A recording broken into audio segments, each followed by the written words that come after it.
position. Parce qu'en fait, lorsque j'étudie la parole de Dieu, je me rends compte que Dieu a voulu que l'homme perde sa position parce qu'il voulait qu'il gagne une autre position.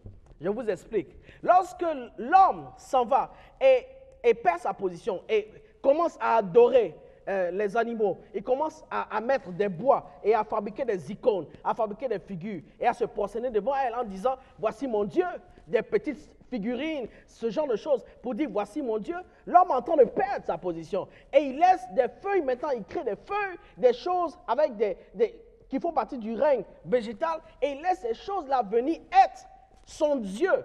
Mais l'homme avait perdu son identité. Mais la Bible nous dit que Dieu avait fait une promesse à l'homme. Il avait dit que malgré le fait que tu m'as désobéi, malgré le fait que tu as fait ce que tu as fait, moi, je vais mettre inimité, je vais mettre adversité entre toi, ta postérité, la postérité du serpent. Et à la fin, tu vas lui écraser la tête, même quand il te mordra le talon. Donc, ça veut dire que Dieu avait déjà prévu une solution qui allait donner à l'homme de pouvoir retrouver une position supérieure à celle du règne animal. Donc, par conséquent, celle du règne végétal. Mais ce qu'on n'avait pas reçu comme révélation, c'est que Dieu allait nous emmener plus haut. Elle allait nous permettre de dépasser le règne angélique. Comment? Il envoie son Fils unique. Jean 3,16. Il envoie son Fils unique afin que quiconque croit en lui ne périsse pas, mais qu'il ait la vie éternelle. La Bible nous dit en Jean 1, au verset 1, qu'au commencement était la parole était Dieu, la parole était avec Dieu. Tout chose a été fait par elle, rien de ce qui a été fait n'a été fait sans elle, car en elle était la vie, et la vie était la lumière des hommes. Et au verset 12, la Bible nous dit, à tous ceux qui l'ont reçu, à ceux qui ont cru en son nom, elle leur a donné le pouvoir de devenir enfants de Dieu, lesquels, verset 13, sont nés non du sang, ni de la volonté d'un homme, mais de Dieu. Et cette parole, après cela, a été faite chair. Donc, on vous explique depuis Jean 1, verset 1 jusqu'au verset 14, que la parole de Dieu, que Dieu nous avait donnée au commencement, qui était avec Dieu, qui était Dieu, qui était avec Dieu, cette parole-là nous a permis de pouvoir comprendre qu'en la recevant aujourd'hui, nous rentrons dans la réalisation des promesses que Dieu avait faites depuis le jardin d'Éden. La promesse de Dieu en nous fait que cette parole-là qui devient chair nous permet, nous, de devenir des dieux. C'est-à-dire au-dessus maintenant le règne. Au-dessus du règne même angélique. Du règne angélique. Donc, le règne de Dieu nous permet, lorsque nous le comprenons par la venue de Jésus et par l'acceptation de Jésus, elle nous donne une puissance. Et cette puissance-là nous emmène à nous positionner et quitter en bas du règne végétal, animal, angélique, et nous positionner juste en bas du règne divin. Alléluia. Et cette position nous donne maintenant que ta volonté soit faite sur la terre comme au ciel. Une fois que nous avons cette position-là, nous ne parlons plus de nous-mêmes. La Bible nous dit en Galates 4, verset 6, si je vis, ce n'est plus moi qui vis, c'est Christ qui vit en moi.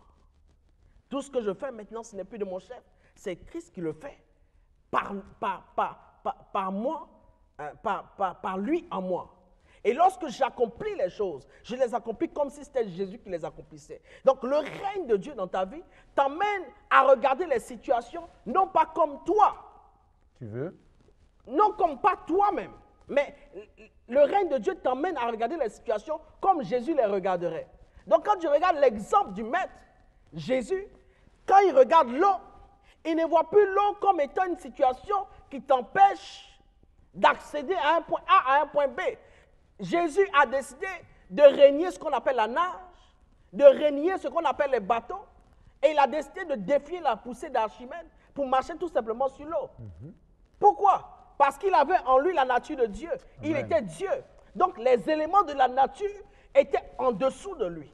Il avait autorité et domination sur elle. Comme nous avons domination sur la nature et sur tout ce qui concerne la nature. Tout ce qui concerne le naturel, nous avons autorité dessus. C'est pour cela que le règne de Dieu nous restaure dans notre position initiale, à savoir être des ambassadeurs de Dieu, non seulement sur la terre et dans le ciel. C'est-à-dire, nous avons accès aux choses du ciel et nous avons accès aux choses de la terre. Mais comprenez bien que le spirituel influence toujours le naturel. Donc, que ton règne vienne, que ta volonté soit faite sur la terre comme au ciel. La volonté de Dieu maintenant se manifeste sur la terre, dans le ciel et sur la terre. Parce que nous avons le règne de Dieu en nous.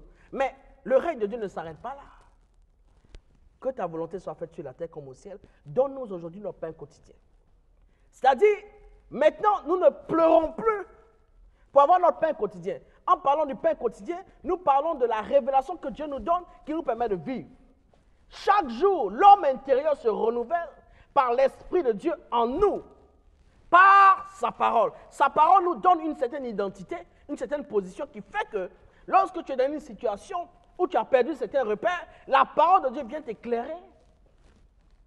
Et la parole de Dieu vient te donner de pouvoir recevoir ce dont tu as besoin afin de pouvoir affronter la situation qui est en face de toi. J'appelle ça un réma. Parce que la parole de Dieu se personnalise à toi. Elle s'identifie en ta situation et elle te donne la clé pour pouvoir t'en sortir. Elle te donne ton pain quotidien. C'est-à-dire, ce n'est pas physique seulement, mais c'est aussi spirituel. Mais comprenez que le spirituel influence tellement le physique que lorsque vous avez faim spirituellement, vous allez découvrir que votre homme physique commence à s'appauvrir, commence à s'affaiblir. Parce que tout simplement, il lui manque une substance, il lui manque quelque chose. Je voudrais tout simplement dire que le règne de Dieu nous emmène à comprendre que lorsque nous comprenons les principes de Dieu, nous comprenons que le règne de Dieu vient dans nos vies, non seulement nous avons la capacité de commander le ciel et la terre, nous avons la capacité de réclamer, demander notre pain quotidien, mais en plus de cela, nous avons domination sur les choses de l'ennemi. Parce que la Bible nous dit, au verset plus loin, et ne nous soumets pas à la tentation, mais délivre-nous du malin. C'est-à-dire que... Apôtre, je pense que ce que vous dites est tellement fort que vous savez que j'ai l'intention de faire avec vous une deuxième émission. Parce que c'est tellement profond et tellement fort que nos téléspectateurs doivent avoir encore une deuxième opportunité, par la grâce du Seigneur, pour vous écouter, parce que ce que vous dites est tellement fort. Alors, on va essayer, comme il nous reste plus assez de temps, de conclure la première émission, sinon la première phase, pour dire quelque chose à tous ceux qui nous regardent dans différentes nations, quelque chose qui va marquer leur vie. Le mot de fin qui va marquer leur vie en ce qui concerne précisément le règne de Dieu.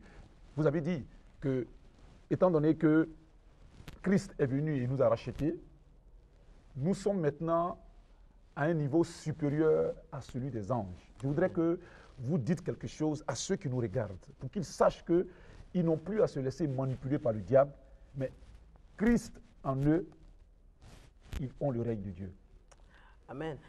J'aimerais terminer par juste cette histoire qui m'a été racontée une fois. C'était un soldat qui devait affronter un autre soldat.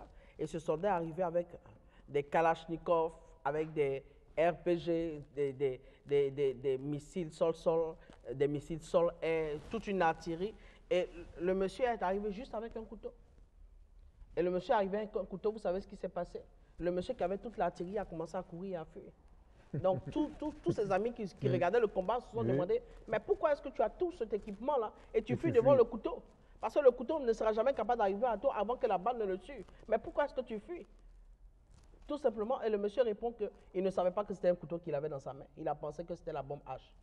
Donc, tout cela pour vous dire simplement que souvent, nous n'arrivons pas à rentrer dans le règne de Dieu dans nos vies parce que simplement nous sommes ignorants. Nous sommes ignorants des armes qui sont avec nous. Nous sommes ignorants des armes que l'adversaire a. Amen. Et nous pensons que le diable est tellement puissant, tellement surarmé qu'il peut nous détruire. Alors qu'en réalité, le diable est sous-armé. Et nous sommes surarmés. Et la raison pour laquelle le diable nous maintient dans l'ignorance, c'est parce que tout simplement, il ne veut pas que tu te rendes compte des armes que tu as, parce qu'il sait que les armes que tu as sont puissantes afin de pouvoir renverser ces forteresses dans ta vie. Mais je veux t'appeler ce soir, de manière solennelle, à donner ton cœur tout entier à l'Éternel et à lui faire confiance. Non pas de manière partielle, mais de manière totale. Parce que le monde dans lequel nous vivons aujourd'hui est rempli de tellement de challenges que si tu n'as pas l'identité que tu dois avoir pour te battre dans ce monde-là, tu vas faire faute de figurant qui va recevoir des coups et des balles perdues. Tu n'as pas envie de recevoir des balles perdues, tu as envie d'impacter ta génération. Alléluia. Tu es quelqu'un que Dieu a choisi afin que tu sois unique en ton genre. Amen. Je t'en prie, s'il te plaît, ce soir, si tu entends ma voix, comprends que c'est l'heure de ton miracle, c'est l'heure de ton règne. C'est à ton tour maintenant de régner. Sois béni au nom de Jésus. Amen, amen, amen, amen. Nous étions, comme je le disais tout à l'heure, avec l'apôtre des nations, Pierre Logon, qui nous a développé un thème très fort et très puissant, que ton règne vienne. Bien-aimé, pour toi qui nous as écoutés, sache que Dieu a parlé à son serviteur et Dieu t'a parlé au travers de son serviteur. Je crois que si tu laisses ton cœur à Christ, si tu donnes ta vie à Christ, tu vas régner aussi et la gloire de Dieu sera manifestée dans ta vie. L'émission est diffusée tous les mardis et tous les vendredis à 22h30 heure de Paris. Et pour tous ceux qui veulent rentrer en contact avec nous, nous sommes au 06 50 32 92 78. Je reprends, 06 50 32 92 78. Et nous avons aussi un mail pour tous ceux qui veulent nous écrire. Nous sommes beugreaigle@yahoo.fr. Vous pouvez nous contacter pour bénir le peuple du Seigneur. Que Dieu vous bénisse et à très bientôt. Au revoir.